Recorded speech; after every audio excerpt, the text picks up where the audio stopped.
This program sponsor by lord Shiva enterprises, अपने आप में एक पहचान, नियर होटल वेस्ट पानीपत। को स्पॉन्सर बाय थाली.com, प्योर वेजिटेरियन 100% हाइजेनिक, ऐसा स्वाद जो हमेशा रहे याद। फोन घुमाओ, जहां चाहो वहां मंगवाओ। कॉन्टैक्ट 8607809300। फूड डिलीवरी इन train, थाली.com, Gita colony Panipat.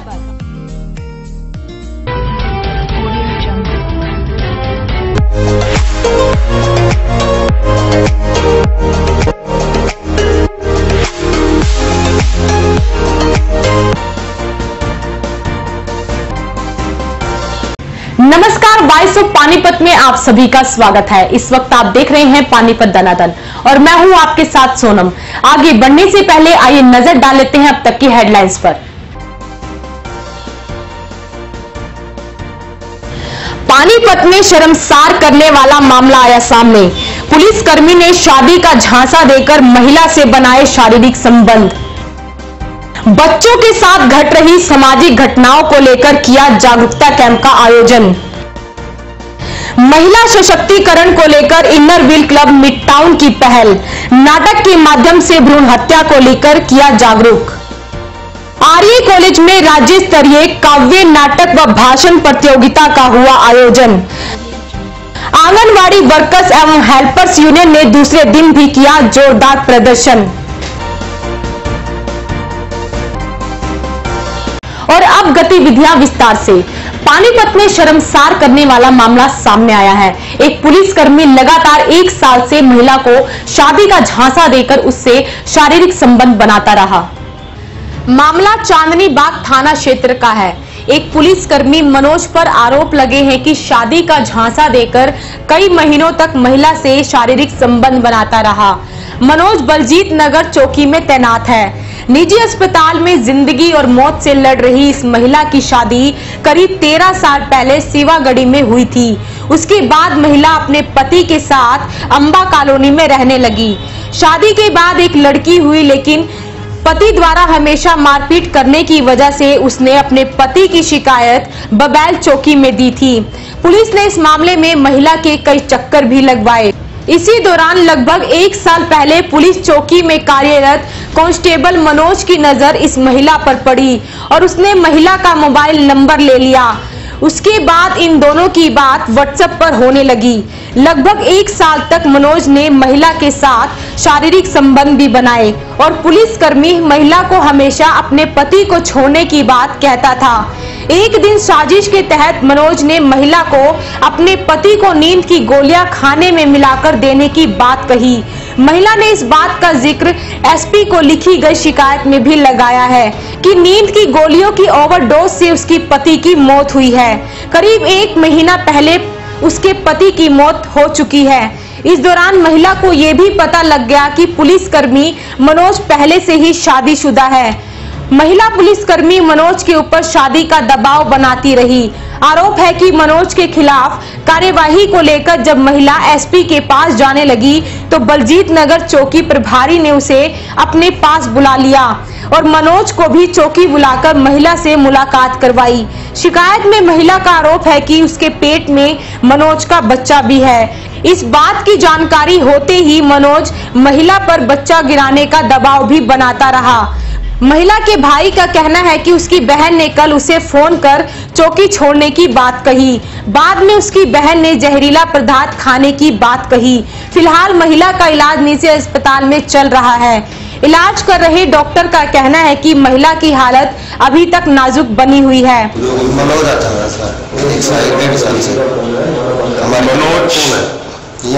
Police वाला यहाँ चौकी इंचार्ज के पास रहता है, यहाँ चौकी में। तो 1-1.5 साल से आता था हमारे घर पे। तो मैं दीदा दारू पी लड़ता था, इधर दरखास्त लिखवाने गई थी मैं जीता की। मैं दीदी घर में लड़ाई हो भी जाती है तो ये बोल रहा हूँ मनोज मैं इसको समझा दूँगा ऐसे ऐसे करके। तो 1-1.5 साल तक ही व्हाट्सएप पर ही बातें होने लगी थी। फोन फान भी करने लग गया, डेली फोन लग रहा। घर भी आ रहा था तो 2-3 दिन रह चला जा रहा था। घर भी जाता था, रोज वहीं आता था रात को। फिर यहाँ कमरा ले रखा था दत्ता कॉलोनी में, वहाँ जाता था, काम भी करता था उसके साथ। तब तो कह रहा था कि मैं शादी करूँगा, ठीक है, तो अब वो मना कर रहा है, मैं शादी नहीं करता। कल फिर मैं 10 बजे बुलाया था, वो कल छुट्टी में जा रहा था, तो इंचार्ज ने फोन करके बुलाया था, तो यहाँ का छुट्टी इंचार्ज था, तो 10 बजे आ जा सुमन तू। तो मैं बोली भाई तो मेरे साथ चलना, ठीक है सर मैं चलता। मैं उसको बोली मुझे यहाँ छोड़ दे, तुम बात यहाँ नहीं चलता। मैं इसको यहाँ चौकी में छोड़कर 10 बजे मैं चला गया। इसका 3:30 बजे फोन आया, भाई तुम यहाँ आ जा बीर के पास, उठा के बीर के पास। मैं ठीक है मैं आ गया। मैं बीर पर गया, बोली ऐसे ऐसे करके बात है, उसने मेरे को मारा पिटा। एक सरोज लेडीज, एक मनोज का साथ था, एक उसका भाई था, और चौकी 4 इसके साथ मारपीट की थी, इसका गला भी दबाया। उन्होंने उसको गोली दी जाएगी, उसने वो गोली खाकर चली गई। आता मेरे पास फोन आया भाई नहीं आ बैठा, मैं भी जल्दी आ जा, मैं तबियत खराब हो रही।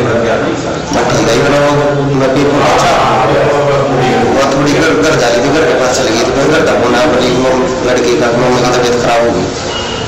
मैं घर आ गया, देखा कुछ नहीं बोल रही थी, जो उड़ा रहे थे। मैं उसको उठा था, मैं जीता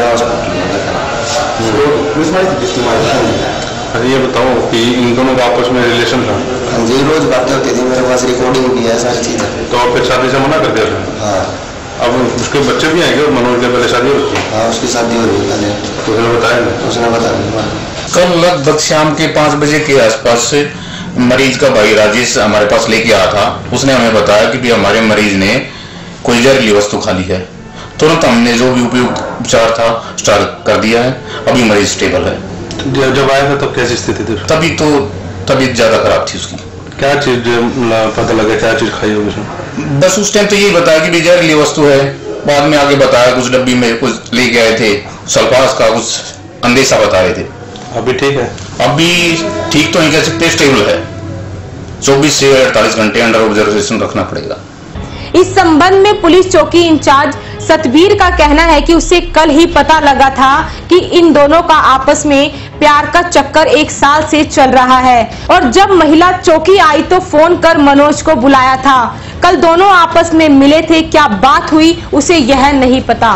मनोज हेड कांस्टेबल हमारे यहाँ पे तैनात है, वही उस टाइम वो 28 तारीख तक बेड रेस्ट पे चला हुआ है।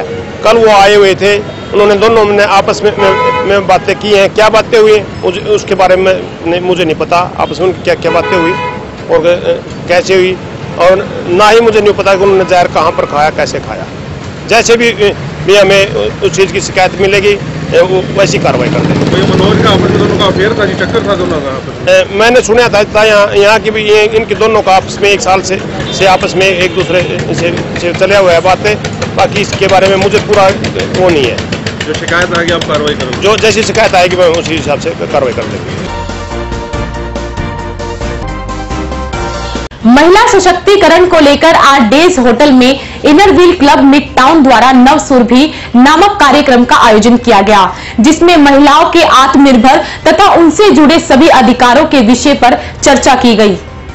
जहां एक तरफ महिलाएं समाज के हर क्षेत्र में पुरुषों के साथ कंधे से कंधा मिलाकर देश को उन्नति की ओर लेकर जा रही हैं, तो वहीं दूसरी ओर महिलाओं के साथ दिन प्रतिदिन अपराध बढ़ते ही जा रहे हैं। इन्हीं विषयों को संज्ञान में लेते हुए इनर व्हील क्लब द्वारा आज ये कार्यक्रम आयोजित किया गया, जिसमें क्लब की महिला सदस्यों ने मिलकर भ्रूण हत्या, महिला साक्षरता एवं महिला सशक्तिकरण जैसे विषयों को उजागर कर समाज को आईना दिखाने की कोशिश की गई। इसलिए मैंने इसे मारा है। हाँ, मैं बेटी पैदा करूंगी, मैं उसे पाल पोस कर बड़ा भी करूंगी, पढ़ाऊंगी, लिखाऊंगी और फिर उसके हाथ भी पीले करूंगी। उसके बाद क्या गारंटी है कि दहेज के ये दरिंदे मेरी बेटी को तंग नहीं करेंगे। मेरी पढ़ी लिखी बेटी को रसोई का रास्ता नहीं दिखाएंगे, बर्तन नहीं धुलवाएंगे, कपड़े नहीं धुलवाएंगे, वो एक काम वाली बनकर रह जाएगी। और आखिर में क्या होगा? आखिर में उस पर तेल डालकर उसको जला दिया जाएगा। इसलिए मारी है मैंने अपनी बेटी। बम बम बम बम बम बम बम नाम है मेरा चले मेरा ऐसा जादू, लड़की को लड़का कर दूं। जय हो बाबा, मेरी दवा जो खाएगा केवल लड़का ही पाएगा।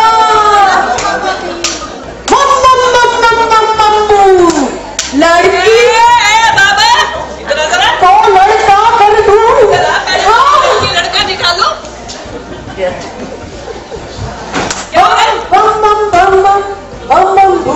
देखो देखो, ये इतनी औरतें बैठी हैं और खुद से हंस रही। हंसो हंसो हंसो हंसो, बहुत अच्छा लग रहा है, बहुत अच्छा लग रहा है। हाँ, हमें हिजड़े हैं, हिजड़े। हाँ हाँ, कोई जमाना था हमें हिजड़े घर घर जाते थे, लल्ला हुआ है, लल्ला हुआ, दे दे दे दे दे, लल्ला हुआ, लल्ला हुआ। आज हम भी ये नहीं करते हैं। आज हम भी बराबर मानते हैं। पूछो किसी से, बेटी होगी तो भी देख लेंगे, बेटा होगा तो भी देख लेंगे। और तुम औरतें क्या कर रही हो? बेटी होगी तो मुंह लटकाएंगे, बेटा होगा तो गाएंगे। बदल जाओ, बदल जाओ। अरे जब हम बदल गए तो तुम ना बदलोगे क्या? तुम्हारी बेटी बनेगी क्यों? इंदिरा गांधी लड़का थी क्या? अरे नेहरू का तो एक ही था, वो भी लड़की। बदल जाओ, बदल जाओ। जब हम हिजड़े मान गए, समानता है। एक बार ये सोच के देखो, जो ये हो गया तो ना लड़का ना लड़की। हमसे पूछा कभी हम कौन सी जिंदगी जी रहे हैं? एक बार पूछ के तो देखो, आगे देखो हमारे डेरे पे, फिर हम तुमको बताएंगे कि लड़का अच्छा या लड़की। समझे? लड़का लड़की एक समान। लड़की भी डॉक्टर इंजीनियर बन सकती है, माउंट एवरेस्ट की चोटी पर चढ़ सकती है, इंदिरा गांधी बनकर देश चला सकती है, कल्पना चावला बन अंतरिक्ष में जा सकती है। लड़की के भीतर अद्भुत शक्ति होती है। फिर लड़की होने पर दुनिया क्यों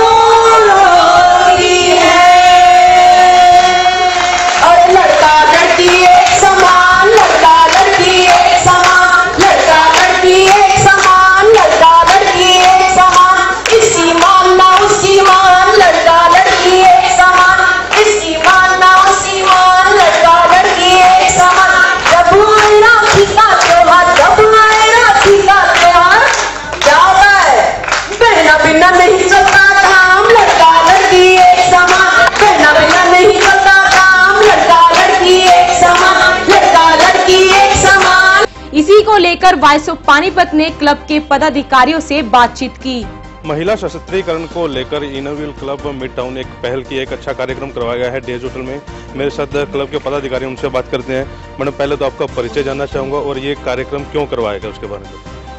मैं पेट्रिशिया हिल्टन हूँ, देहरादून की हूँ और इसी डिस्ट्रिक्ट की हूँ, 308 जो है इनोवेल डिस्ट्रिक्ट, और इस वर्ष में ऑल इंडिया प्रेसिडेंट हूँ। ये जो प्रोग्राम ये लोग करा रहे हैं, ये विमेन एम्पावरमेंट को लेकर के, क्योंकि हम चाहते हैं हमारे जो फोकस एरियाज़ हैं विमेन के लिए, गर्ल चाइल्ड के लिए, ये लोग देखें। और मैंने समझा जैसे मैटरनल हेल्थ और हाइजीन है लेडीज़ का, उसके बाद सेफ्टी, आजकल आप देख रहे हैं क्या हो रहा है, तो महिलाएं जुड़ करके महिलाओं की रक्षा करें और वो अवेयरनेस लाएं। फिर मेंस्ट्रुअल हेल्थ एंड हाइजीन, अक्सर माना जाता है कि स्कूल्स में जब लड़कियां 10-11 साल की होती है ड्रॉप आउट कर जाती है क्योंकि टॉयलेट्स नहीं होते हैं, फैसिलिटीज़ नहीं होती, तो उसमें भी गर्ल टॉयलेट्स बनवा रहे हैं लड़कियों के लिए, और सैनिटरी वेंडिंग मशीन्स लगा रहे हैं और टॉक्स भी देते हैं हेल्थ और हाइजीन का। उसके बाद कैंसर डिटेक्शन एंड केयर देखा जा रहा है, इतने अंडर प्रिविलेज्ड लेडीज़ हैं जो कैंसर से पीड़ित है, कुछ हेल्प नहीं है, तो ये लिया गया है। एंड वोकेशनल ट्रेनिंग भी, कि हम चाहते हैं कि हर एक लेडी अपने पैरों पे खड़े हो, किसी न किसी तरह से अपना घर भी चला सकती है, तो उनको तरह तरह की ट्रेनिंग दिया जा रहा है। स्टिचिंग का हो गया, कुकिंग का हो गया, हेयर एंड ब्यूटी के, कि वो अपना भी कुछ कर सके। तो हमारा focus basically women and girl child पे है। हालांकि हमारा ऑर्गेनाइजेशन हर एक चीज़ एजुकेशन में बहुत कर रहा है, लिटरेसी के लिए हर एक बच्चा स्कूल जाए, हर एक अडल्ट भी लिटरेट हो, और इन्वायरमेंट के लिए भी। अगर आप देखें कि 40,000 लेडीज़ हैं भारत में इनोव्हील मेंबर्स, और सबका एक ही फोकस है, फ्रेंडशिप एंड सर्विस। हम जुड़ करके समाज की सेवा करते हैं। किस तरह जाके आप फील्ड में जाके लोगों को, महिलाओं को जागरूक करती हैं, उसके बारे में? नहीं, हमारी जो जैसे इंडिया में 27 डिस्ट्रिक्ट्स हैं, हर एक डिस्ट्रिक्ट में क्लब्स हैं। क्लब्स के जो मेंबर्स हैं वो सर्वे करती हैं। ये नहीं कि अगर उनके पास कोई आए तभी हेल्प करेंगे, वो जगह जगह जाके देखती हैं कि जहाँ भी मदद की ज़रूरत है वो वहाँ मदद करती हैं। आप डिस्ट्रिक्ट से हैं? आप 308 जो है ये मंडल है, 27 डिस्ट्रिक्ट जैसे कि मैडम ने बताया पूरे ऑल ओवर इंडिया में है। उसमें से एक डिस्ट्रिक्ट है डिस्ट्रिक्ट 308 जो 5 स्टेट्स में स्प्रेड आउट है, और इसमें हमारे 50 क्लब हैं। तो किस तरह आज तक आपने देखा हरियाणा में माहौल जो है काफ़ी बिगड़ा हुआ माहौल है, बच्चियों के साथ रेप हो रहे हैं, महिलाओं के साथ छेड़खानी हो रही है, उसके बारे में फील्ड में जाके कभी आप जागरूक करते हैं, इस तरह के कैंप वगैरह? बिल्कुल करते हैं। हमारा उद्देश्य यही है कि हम लोग बहुत भाग्यशाली है कि हम अच्छे परिवारों में पैदा हुए, और हमारी ये नैतिक ड्यूटी है कि जो कमतर हैं और जिनमें अवेयरनेस नहीं है, जिनको एजुकेशन नहीं मिली, स्पेशली हम उन लेडीज़ की मदद करें, और उनको हम पढ़ाते भी हैं, जागरूक करते हैं। जाकर हम बस्तियों में भी कैंप लगाते हैं, मेडिकल अवेयरनेस करते हैं, उनको बताते हैं किस तरह से हमें सावधान रहना है। और ये नहीं कि हमें पुरुषों के कंधे से कंधा मिलाकर काम नहीं करना, हमें काम ज़रूर करना है, परंतु उसके साथ ये भी बहुत आवश्यक है कि हम नारी को सबसे पहले अपने परिवार में ये सजगता लानी है कि प्रत्येक मनुष्य जो है नारी का सम्मान करे। नारी का सम्मान होगा तो तभी ये जो हमारे समाज में बुराई है, जो हम छोटी छोटी बच्चियों के प्रति भी इस दृष्टि से देखते हैं। आई थिंक वैसे तो हम पूछते हैं नारी को देवी की तरह, और जब हम इस तरह से ये घिनौने काम करते हैं तो अत्यंत दुख होता है। तो हमारी जो इस संस्था का उद्देश्य ही यही है कि हमने नारी को सक्षम बनाना है, नारी किसी से कमतर नहीं है। तो सरकार की भी मदद ले लेते हैं क्या आप लोग अपने क्लब के हिसाब से सारा चलाते हैं? ये हमारी जो वर्ल्ड की लार्जेस्ट विमेन NGO है, और ये पूरी वॉलंटरी है। इसमें कोई हमें गवर्नमेंट फंडिंग नहीं होती है, हम अपनी चैरिटीज़ खुद रेस करते हैं, आपस में एक दूसरे से मदद लेते हैं, स्पॉन्सर करते हैं। स्त्रियां बल्कि अपने जो खर्चे के लिए पैसा मिलता है उसमें से भी बचाकर और दूसरों की मदद करती हैं, ये सबसे अच्छी बात है। बाकी और भी बहुत सारे लोग जो हमें हमारे कार्यों को देखते हैं, सराहते हैं, मदद के लिए हाथ बढ़ाते हैं, तो हम उनका धन्यवाद देते हैं। और हम चाहेंगे कि समाज के और लोग भी इनरव्हील के साथ मिलें और हमारे कार्यों में हमारी मदद करें। जैसे क्लब के पदाधिकारी जो बता रहे थे कैसे महिलाओं को जागरूक किया जाता है, और समय समय पर कैंप लगाकर उनके घर पर जाकर उन्हें एक जागरूकता जो है दिखाई जाती है, और सबसे बड़ी बात बिना सरकारी फंडिंग के ये लोग अपने निजी कोर्स से जो है लोगों की मदद कर रहे हैं। RAPG कॉलेज में इंग्लिश डिपार्टमेंट द्वारा स्टेट लेवल पर poetry, speech, one act play प्रतियोगिता का आयोजन किया गया, जिसमें प्रदेश भर से कई अलग अलग टीमों ने इसमें हिस्सा लिया। RAPG कॉलेज के अंग्रेजी विभाग के तत्वाधान में अंतर कॉलेज राज्य स्तरीय काव्य, नाटक व भाषण प्रतियोगिता का आयोजन किया गया। प्रतियोगिता में करनाल, सोनीपत, कुरुक्षेत्र सहित प्रदेश भर से विभिन्न कॉलेजों की टीमों ने भाग लिया। कार्यक्रम के सफल आयोजन के लिए प्राचार्य डॉक्टर जगदीश गुप्ता ने अंग्रेजी विभाग के विभागाध्यक्ष प्रोफेसर राकेश मोहन व अन्य स्टाफ सदस्यों को बधाई दी। मंच संचालन अंग्रेजी विभाग की प्राध्यापिका डॉक्टर सोनिया सोनी ने किया। प्रतियोगिता में विद्यार्थियों ने मदर्स डे के विषय पर अपने विचार प्रस्तुत किए। प्रतिभागियों ने काव्य व भाषण के माध्यम से विमुद्रीकरण, सफल या असफल, लिंगानुपात, समकालीन शिक्षा व्यवस्था, मीडिया में अभिव्यक्ति की आजादी, महिला सशक्तिकरण सहित अन्य विषयों पर अपने विचार रखे और अपने कॉलेज के बच्चों को दूसरे कॉलेज के बच्चों के टैलेंट के बारे में जानने का मौका मिले। बहुत अच्छे कंपटीशन, जैसे मुझे पता चला है कि पोएट्री कंपटीशन जो है, speech competition and one act play आपने रखे हैं। डेफिनेटली बच्चों को अपनी जो टैलेंट है उसे दिखाने का मौका मिलेगा।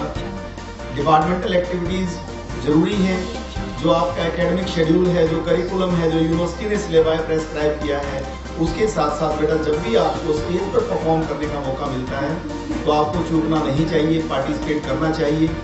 मैं अपने सभी फैकल्टी मेंबर्स को हमेशा इसी बात के लिए एनकरेज करता हूँ कि जितनी भी इनको अपॉर्चुनिटी प्रोवाइड करवा सके वो की जानी चाहिए। आंगनवाड़ी वर्कर्स एवं हेल्पर्स यूनियन ने आज अपनी अनिश्चितकालीन हड़ताल के दूसरे दिन भी जोरदार प्रदर्शन किया। उन्होंने साथ ही सरकार के खिलाफ नारेबाजी भी की। आंगनवाड़ी वर्कर्स एवं हेल्पर्स यूनियन ने आज अपनी निश्चितकालीन हड़ताल के दूसरे दिन भी जोरदार प्रदर्शन किया। प्रदर्शन के दौरान उन्होंने सरकार के खिलाफ जमकर नारेबाजी की। लघु सचिवालय सभा का प्रदर्शन करते हुए आंगनवाड़ी वर्कर्स ने कहा कि हरियाणा सरकार से पिछले 4 वर्षों से लगातार मांगों पर लिखित ज्ञापन देते रहे हैं। हर बार सरकार केवल कोरे व झूठे आश्वासन देती रही है। सरकार की वायदा खिलाफी मजबूरन अनिश्चितकालीन हड़ताल पर जाना पड़ा। जब तक सरकार मांगे नहीं मानती, आंदोलन जारी रहेगा।